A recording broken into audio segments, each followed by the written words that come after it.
बहुत समय पहले की बात है। विशाल और समृद्ध राज्य पर राजा जयसिंह का राज था। वे न्यायप्रिय और प्रजा का ध्यान रखने वाले शासक थे, लेकिन उनके जीवन में एक गहरी अधूरी इच्छा थी। संतान सुख से वे वंचित थे। 6 रानियों के बावजूद उन्हें संतान का वरदान नहीं मिला था। राजा ने यज्ञ पूजा सब करवा लिए, पर भाग्य ने अब तक उनका साथ नहीं दिया था। मित्रों, यह कहानी बड़ी ही ज्ञानप्रिय और महत्वपूर्ण है। इस कहानी को ध्यान से सुनना। चलो बिना किसी देर किए कहानी को शुरू करते हैं। बहुत समय पहले एक विशाल राज्य में जयसिंह नाम के एक प्रतापी राजा राज्य करते थे। वे अपनी प्रजा के लिए एक दयालु और न्यायप्रिय शासक थे, जिनका नाम दूर दूर तक फैला हुआ था। उनके पास धन धान्य, शक्ति और वैभव की कोई कमी नहीं थी। हालांकि उनके जीवन में एक गहरा दुख था। उनकी 6 रानियां थीं, लेकिन उनमें से किसी को भी संतान सुख नहीं मिला था। राजा जयसिंह संतान प्राप्ति के लिए व्याकुल थे। उन्होंने अनेक यज्ञ और पूजा पाठ करवाए, लेकिन सब व्यर्थ रहा। उनकी रानियां भी संतान की कामना करती थीं, लेकिन भाग्य ने उन्हें निराश किया। एक दिन राजा जयसिंह शिकार के लिए घने जंगल में गए। वे एक हिरण का पीछा करते हुए जंगल में बहुत दूर निकल गए। हिरण तो भाग गया, लेकिन राजा भूख और प्यास से व्याकुल हो गए। वे पानी की तलाश में इधर उधर भटक रहे थे। तभी उन्हें झरने की मधुर ध्वनि सुनाई दी। राजा झरने की ओर बढ़े और देखा कि एक सुंदर युवती स्नान कर रही है। राजा ने अपनी दृष्टि हटा ली और क्षमा याचना की। युवती ने उन्हें पानी और फल दिए, जिससे उनकी भूख और प्यास शांत हुई। राजा ने युवती से उसका परिचय पूछा। उसने अपना नाम मोहिनी बताया और कहा कि वह पास के गांव में रहती है। राजा मोहिनी की सादगी और सुंदरता से प्रभावित हुए। उन्होंने मोहिनी से कहा कि वे जल्द ही उससे दोबारा मिलेंगे। महल लौटने के बाद राजा जयसिंह मोहिनी के बारे में सोचते रहे। उन्होंने अपने वजीर गौरीनाथ को मोहिनी के बारे में बताया और उससे विवाह करने की इच्छा व्यक्त की। वजीर ने राजा के फैसले का समर्थन किया और कहा कि मोहिनी से उन्हें संतान सुख मिल सकता है। अगले दिन राजा जयसिंह वजीर के साथ मोहिनी के गांव गए। वहां उन्हें पता चला कि मोहिनी की मां का देहांत हो गया है।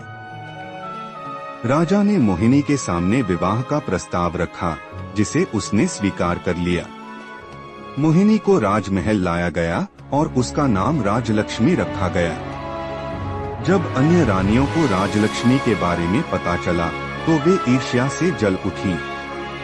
लेकिन राजलक्ष्मी एक सरल और दयालु महिला थी, जिसने सभी रानियों को अपनी बड़ी बहनें माना।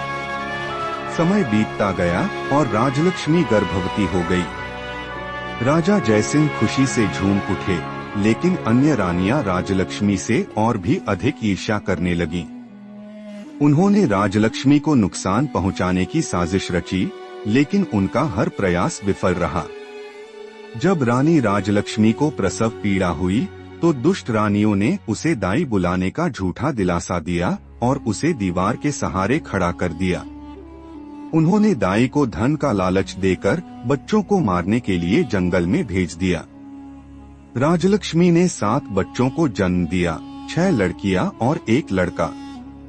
दाई बच्चों को जंगल में ले गई, लेकिन तभी आकाश मार्ग से इंद्रदेव की अप्सराएं वन भ्रमण के लिए आईं।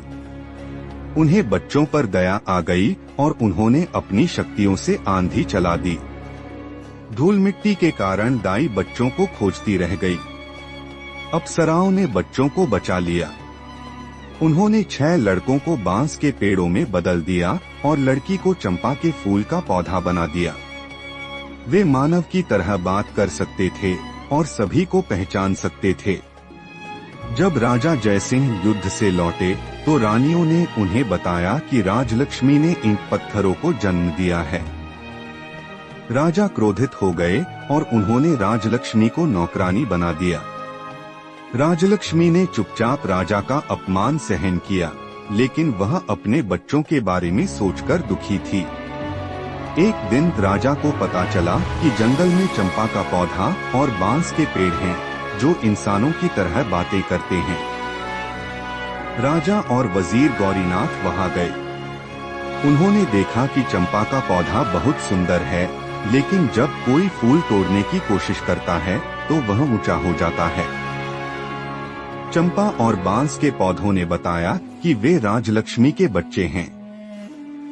उन्होंने बताया कि कैसे रानियों ने उन्हें मारने की कोशिश की थी और कैसे अप्सराओं ने उन्हें बचाया था।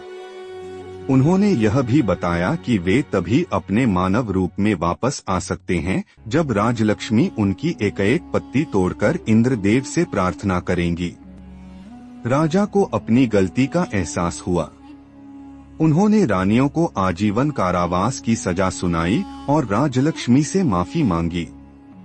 राजलक्ष्मी ने बांस और चंपा की एक-एक पत्तियां तोड़कर इंद्रदेव से प्रार्थना की।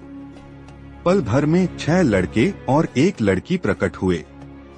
राजा और राजलक्ष्मी अपने बच्चों को पाकर बहुत खुश हुए। राजा जयसिंह ने अपनी गलती का प्रायश्चित किया और राजलक्ष्मी से क्षमा मांगी। उन्होंने अपनी दुष्ट रानियों को उनके कुकर्मों के लिए दंडित किया। इसके बाद राजा जयसिंह ने राजलक्ष्मी और अपने 7 बच्चों के साथ सुखमय जीवन व्यतीत किया। दोस्तों, कहानी अच्छी लगी हो तो वीडियो को लाइक करके पीके स्टोरी चैनल को सब्सक्राइब कर लेना और साथ में बेल आइकन भी दबा देना। मिलता हूँ आपको एक और नई वीडियो के साथ। धन्यवाद।